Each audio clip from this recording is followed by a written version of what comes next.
हाल ही में अमेरिका की मशहूर पत्रिका न्यूज़वीक को दिए इंटरव्यू में भारत के प्रधानमंत्री नरेंद्र मोदी ने चीन के साथ भारत के संबंधों के साथ साथ भारत की विदेश नीति की रूपरेखा पर बात की, जिसमें इस बात पर जोर दिया गया कि यह चीन विरोधी नहीं है, जिससे दोनों देशों के रिश्तों को एक नए मुकाम पर ले जाने का समय आ गया है, जिससे एशियाई सदी की शुरुआत हो सकती है।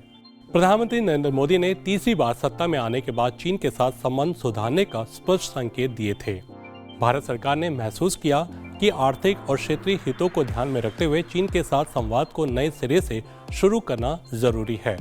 भारत और चीन के बीच स्थिर और शांतिपूर्ण संबंध न केवल दोनों देशों के लिए बल्कि पूरे क्षेत्र और दुनिया के लिए भी जरूरी है।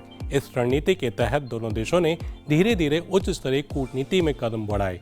जुलाई में अस्थाना और नवंबर में रियो द जेनेरियो में भारतीय विदेश मंत्री एस जयशंकर और चीनी विदेश मंत्री वांग यी की मुलाकातों ने इस प्रक्रिया को आगे बढ़ाया। वहीं इन नीतिगत बयानों पर चीन की प्रतिक्रिया यह रही कि चीन भारत सीमा गतिरोध को हल करने की दिशा में दोनों पक्षों ने निकट संचार बनाते हुए बहुत सकारात्मक तरक्की की है।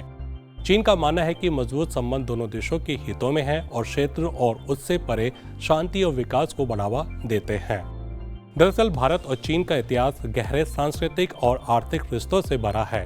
पिछले कुछ दशकों में कई एक्सपर्ट्स ने एशियाई सदी की बात की है, जिसका मतलब है कि एशिया फिर से दुनिया की अर्थव्यवस्था और राजनीति में बड़ा रोल निभाएगा और वर्ल्ड ऑर्डर को प्रभावित करेगा। भारत और चीन पहले से ही ब्रिक्स में नए वर्ल्ड ऑर्डर को आकार देने के लिए मिलकर काम कर रहे हैं। 23 अक्टूबर को रूस के कजान में प्रधानमंत्री नरेंद्र मोदी और चीन के राष्ट्रपति शी जिनपिंग की एक अहम मुलाकात हुई। माना गया कि इस बैठक का उद्देश्य भारत और चीन के बीच बिगड़ते संबंधों को फिर से पटरी पर लाना था, खासतौर से साल 2020 के गलवान संघर्ष के बाद से जो दरारें आई थी उन्हें भरने का।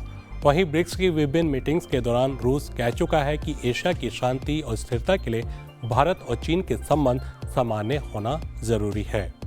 ब्राजील, रूस, भारत, चीन और दक्षिण अफ्रीका के सदस्यों वाले मौजूदा ब्रिक्स ने 5 नए सदस्यों का स्वागत किया। मिस्र, इथियोपिया, ईरान, सऊदी अरब और संयुक्त अरब अमीरात। यह गुट पहले से ही विश्व जीडीपी का 29%, विश्व तेल उत्पादन का 43%, विश्व की जनसंख्या का 46% और वैश्विक निर्यात का 25% प्रतिनिधित्व करता है। लगभग 35 अन्य देशों ने इसमें शामिल होने में रुचि दिखाई है। अगर हम इसे और विस्तार से देखें तो पाएंगे कि ब्रिक्स की लोकप्रियता एक नए वर्ल्ड ऑर्डर की नींव रखने के लिए दृष्टिकोण से प्रेरित है।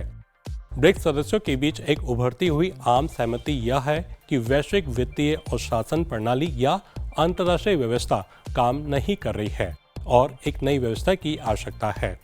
उनका साझा एजेंडा फाइनेंस, विकास और व्यापार के मुद्दों के इर्द गिर्द एकजुट होना है। इस सहयोग का एक महत्वपूर्ण परिणाम ब्रिक्स देशों और अन्य भागीदारों के बीच स्थानीय मुद्राओं में व्यापार को बढ़ावा देना है। ब्रिक्स का न्यू डेवलपमेंट बैंक यानी नव विकास बैंक पहले से ही चीनी युआन में कर्ज देना शुरू कर चुका है और उसने घोषणा की है कि वह दक्षिण अफ्रीका और ब्राजील की मुद्राओं में भी ऐसा करेगा। यह कदम G7 देशों की आर्थिक ताकत को चुनौती देता है।